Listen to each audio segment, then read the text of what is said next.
Hi guys, horror stories Hindi में आप सबका स्वागत है। और आज मैं आप सबके लिए 3 पैरानॉर्मल स्टोरीज लेके आया हूँ। तो बिना किसी देरी के चलिए शुरू करते हैं। जब से मैं एक छोटा बच्चा था, मैंने हर वक्त नाइट टेरर सफ़र किए। मुझे पता नहीं कब वो चालू हुए, पर मेरे पेरेंट्स हर वक्त बोलते थे कि जब भी मैं सो के उठता था, मैं हर वक्त पसीने में लिपटा हुआ रहता था और उनके दरवाजे में मिडल ऑफ द नाइट आता था और ज़ोर ज़ोर से बैंग करता था, बोलता था कि कोई तो मुझे लेने आया है करके। ये इवेंचुअली इतना बुरा हो गया कि मेरे पेरेंट्स मुझे डॉक्टर के पास लेके गए, जो बोले कि मैं इससे उभरा होगा, पर ये कभी नहीं हुआ। जैसे मैं बड़ा होता गया, ये नाइट टेरर्स और सीवियर बनते गए। हम यहाँ पे उन मॉन्स्टर्स के बारे में बात नहीं कर रहे जो क्लोजेट में छुपते हैं। मैं बहुत भयानक भयानक चीज़ें अपने सपनों में देख चुका हूँ, जैसे कि मेरा पूरा परिवार का मर्डर होना किसी साइकोपैथ के हाथ, जिसके हाथ में एक एक्स था, या फिर एक स्ट्रेंज आदमी जिसके सिर पे हॉर्न्स हो, वो मेरे डॉग को खा लेता है। ऐसे सपने आ रहे थे। ये बहुत मेजडअप चीज़ थी एज अ किड मेरे लिए डील करने को, और मैं बेड को जाने के लिए भी इनकार करता था बहुत टाइम के लिए। इसके वजह से मेरे पेरेंट्स को मेरी बहुत चिंता होने लगी थी। तो वो मुझे एक साइकेट्रिस्ट के पास लेके गए और उस साइकेट्रिस्ट ने मुझे कुछ पिल्स प्रिस्क्राइब किए। साइकेट्रिस्ट ने मुझे अपने नाइटमेयर्स को बुक में लिखने कहा था। अब तक मैं 12 साल का हो चुका था और ये मेडिसिन्स लेने के बाद थोड़े समय के बाद ये नाइटमेयर्स अपने आप ही बंद हो गए थे। अब मैं बहुत अच्छे से रात को सो पा रहा था। ये सब बस 2015 तक था, जब मैं 17 साल का हुआ और ये रातें एकदम नॉर्मल रातों की तरह दिखती थी। मैं घर पे 11 बजे आया और मैंने मूवी लगाई ताकि मैं सो सकूं। मैं इतना थक चुका था कि मुझे याद भी नहीं कि मैं कब सोया। फिर अचानक मैं उठा, एकदम डरा हुआ सा, और रूम में देखने लगा। मेरी आंखें टीवी पे थी जो अभी भी चालू था, और एक इमेज तो ये था कि मेरी मॉम मेरा कटा हुआ सिर पकड़ के मुस्कुरा रही है, और ये सब मुझे बहुत डिस्टर्बिंग लगा था। फिर मैंने एक बैंग सुना जो हॉलवे से था। उसके ही एक क्षण के बाद मेरा बेडरूम डोर जोर से खुला और कोई तो एकदम धीरे से मेरे रूम में आया, जिसके हाथ में एक बहुत बड़ा चाकू था। और फिर कुछ ऐसा हुआ जिसकी मुझे कभी सोच भी नहीं थी। इमेजिन करो कि एक स्लिट आउट तुम्हारे पास आ रहा है एक बहुत बड़ा नाइफ पकड़ के, और तुम अपना एक बॉडी का मसल भी हिला नहीं सकते हो। मेरी बॉडी तो उस समय पूरी की पूरी जम गई थी और मैं इतना स्ट्रगल कर रहा था, पर उस स्ट्रगल का कुछ काम नहीं था। मेरी आंखें एकदम चौड़ी हो गई जैसे ही नाइफ हवा में एकदम ऊपर गया और फिर फट से नीचे आया, मानो कि वो मुझे छूने ही वाला हो। और फिर मैं बेड में उठ गया और डर के मारे बहुत कांप रहा था। मुझे तो इतने पैनिक अटैक्स हो रहे थे कि मैं बता नहीं सकता। पर उसके बाद मैं पूरी रात सो नहीं पाया। पर देखा जाए तो मेरी पेनफुल हिस्ट्री ऑफ नाइटमेयर, मैं बता नहीं सकता कि ये नाइटमेयर वापस होगा कि नहीं। 2 साल पहले मैं एक बहुत छोटे शहर से मूव आउट होके एक रिमोट वैली में गया, मिडल ऑफ नोवेयर में, जो एक नेशनल फॉरेस्ट से सराउंडेड है और वहाँ पे ज़्यादा नेबर्स नहीं है। ये वैसा ही था जैसा मुझे चाहिए था, और मेरे लाइफ के इस पॉइंट में मैं एक पैरामेडिक था 4 से 5 साल के लिए। मैं बहुत आउटडोर्स ही था, सिविक माइंडेड था, बाहर जाने वाला था। तो मैंने डिसाइड किया कि मैं अपनी सर्विसेज को वॉलंटियर के लिए दूंगा एक local search and rescue organisation को, क्योंकि ये ऑर्गेनाइजेशन बहुत छोटी और बहुत पुअरली फंडेड थी।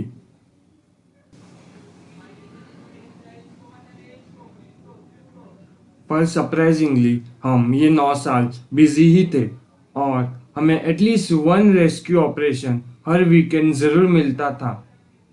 सोर्सेस जो थे इन कॉल्स के रफली 100 माइल्स के डिस्टेंस पे थे, पर इनका जो ट्रेल्स था वो पुअरली मेंटेन था, क्योंकि सारे डर्ट बाइकर्स या क्वाड राइडर्स थे और वो हर वक्त लॉस्ट हो ही जाते थे या फिर क्रैश होके इंजर्ड हो जाते थे।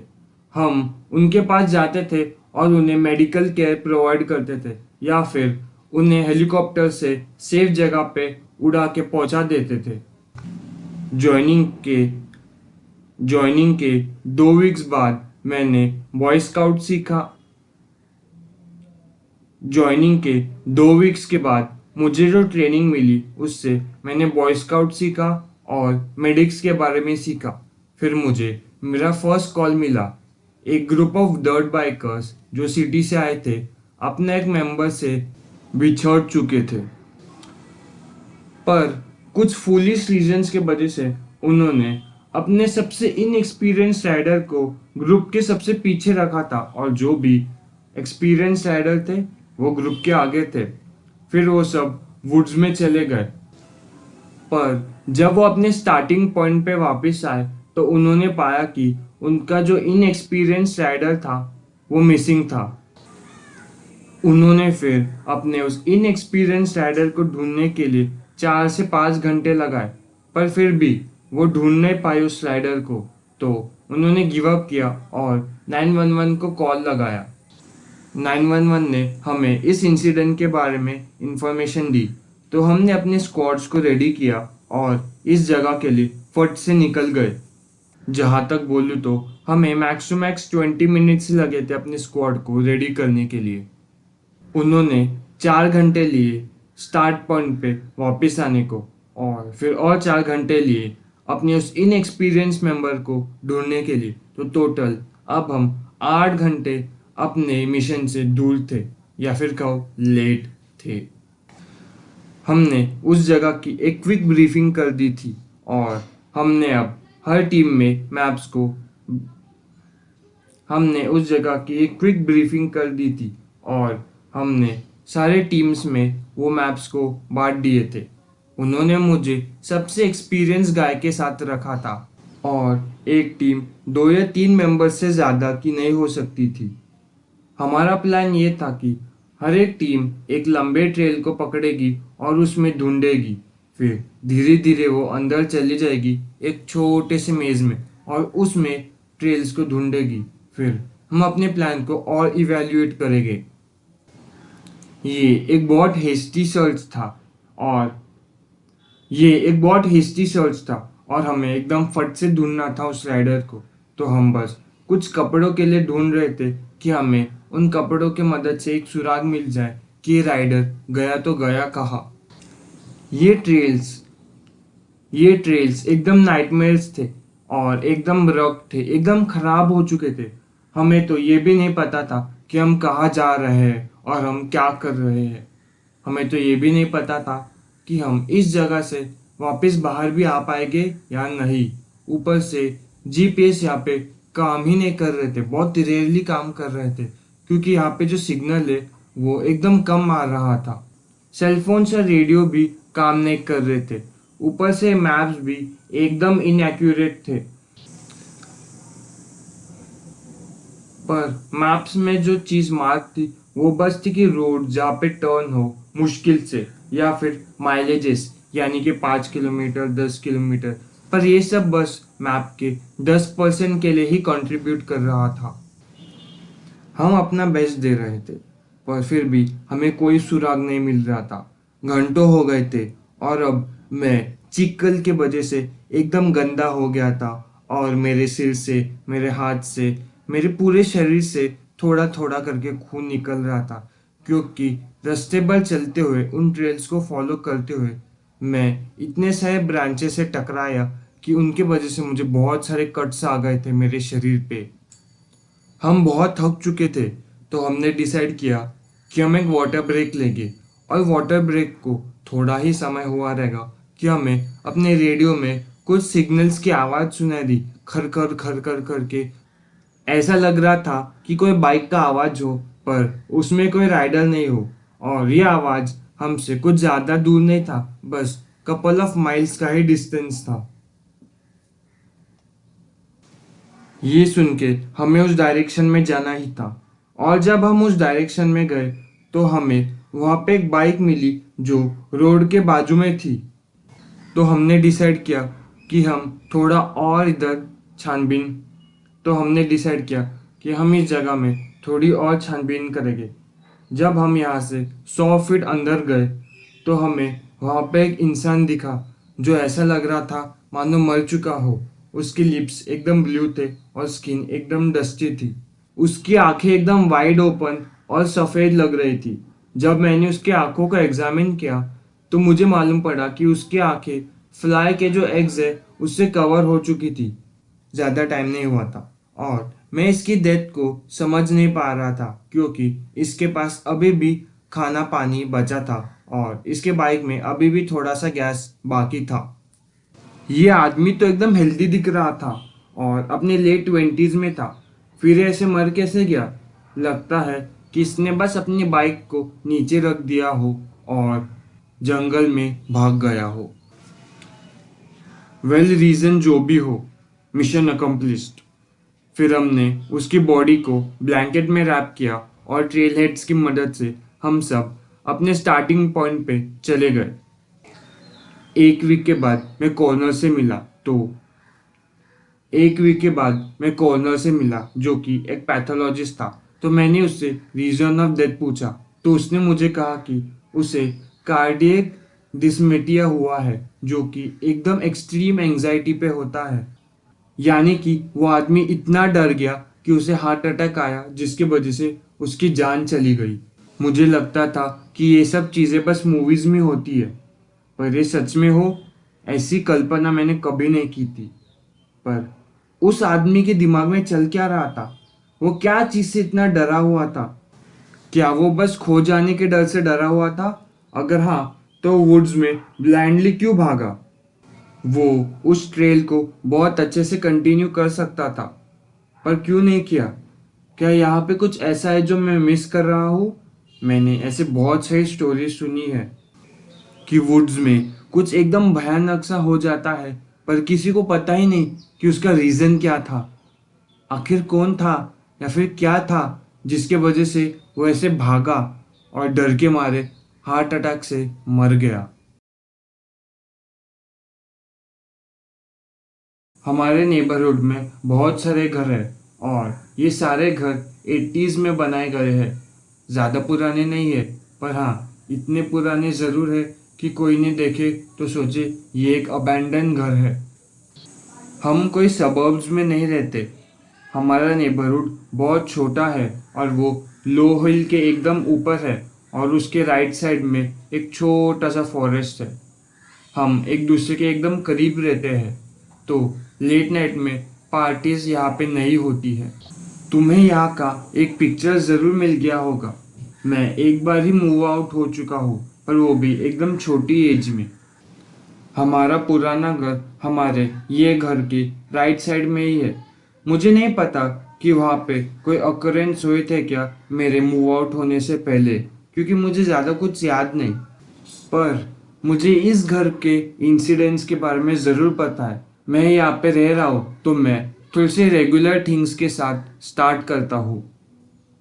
मुझे रात के समय फुटस्टेप्स रूफ पे सुनाई देते हैं और ये फुटस्टेप्स एकदम क्लियर है। क्विक फुटस्टेप्स एज इफ कोई तो रूफ पे भाग रहा है। मैं सेकेंड फ्लोर पे रहता हूँ। यानी कि मेरे रूम के जस्ट ऊपर रूफ है।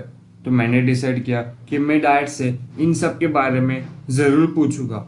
मेरी बहन भी बोली कि उन्हें भी ये आवाज़ सुनाई देती है।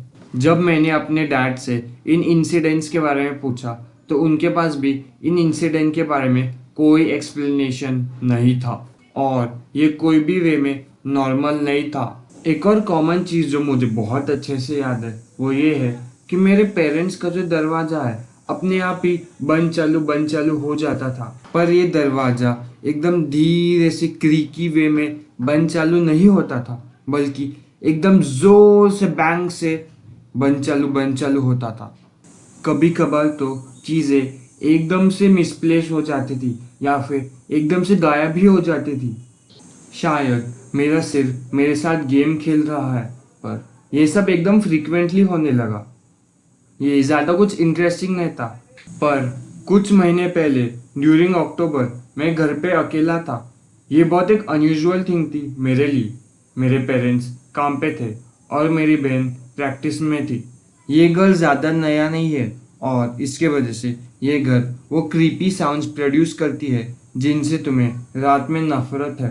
एक आवाज़ आया तो मैं रूम से बाहर निकला और जो स्टेयर्स थी वो स्ट्रेट मुझे फ्रंट डोर पे लेके गई। तो मैं देख सकता था कि अपस्टेयर्स में जो दरवाज़ा है वो ओपन है। मैंने ज़ोर से चिल्लाया अपने डैड को, अपनी मॉम को या इवन मेरी बहन को, पर किसी ने आंसर नहीं किया। वो साइलेंस एकदम अनोइंग था। तो फिर मैं नीचे चला गया और मैंने देखा कि मेरा जो दरवाज़ा था वो खुला हुआ था और मैं एकदम डर गया क्योंकि ड्राइववे में मेरे घर के सामने कोई नहीं था। फिर ये दरवाज़ा खुला तो खुला कैसे? मुझे एक पल के लिए लगा कि कोई तो मर्डरर या इंट्रूडर आ चुका है मेरे घर पे। इसीलिए मैं फौरन अपने रूम में भाग के चला गया और अपने रूम के दरवाजे को बंद कर दिया। मैं रुका था कि कोई ना तो कोई इस फैमिली का घर में जल्दी से आ सके और मैं उन्हें बता सकूं। लकीली मेरी मॉम 10 मिनट में आ गई थी तो मैंने उन्हें सारा इंसिडेंट बताया। उन्होंने जल्दी से किचन से नाइफ लिया और घर में हर जगह ढूंढा। तुम बस नाम बताओ। हमने चिमनी ढूंढी, हमने हर एक लॉकर रूम, हर एक रूम, बेडरूम, बाथरूम, हर जगह ढूंढा पर हमें कोई नहीं मिला। सब लोगों ने कसम खा के बोला कि उन सब ने दरवाजे को बंद किया था और मैं जानता हूँ कि वो लोग ने बंद किया था क्योंकि उनके जाने के बाद मैं हर वक्त एक और बार चेक करता हूँ कि दरवाज़ा बंद है या नहीं। एक और इंसिडेंट हुआ था। ये विंटर की बात है और एज ऑलवेज मुझे रात के समय रूफ पे आवाज़ वापस सुनाई दे रही थी और अब मैं इन आवाज़ों से बहुत परेशान हो गया था। तो मैं नीचे वाले फ्लोर में चला जाता हूँ जहाँ पे मेरे पेरेंट्स सो रहे थे ताकि मैं शांति से सो सकूँ। पर फिर जब मैं सो रहा था मुझे वो आवाज़ वापस सुनाई दी, पर इस बार कुछ अलग था। वो आवाज़ रूफ से नहीं बल्कि रूफ से धीरे धीरे धीरे करके नीचे आ रही थी, ऐसा आवाज़ सुनाई दे रहा था और इससे मेरे पेरेंट्स भी डर गए। फिर मेरे डैड बाहर चेक करने गए कि कौन है जो ऐसे आवाज़ कर रहा है और फिर वो थोड़ी देर में वापस आ गए और सो गए। मुझे नहीं पता कि वहाँ क्या हुआ, पर मैंने अपने डैड से बहुत बार पूछा उस इंसिडेंट के बारे में, पर मेरे डैड ने कभी उसका जवाब नहीं दिया और मैं आज भी वंडर करता हूँ कि उस रात क्या हुआ था। आज के लिए इतना ही। अगर आप सबको वीडियो पसंद आए तो लाइक, शेयर, कमेंट, सब्सक्राइब ज़रूर करना। फिर देन बाय।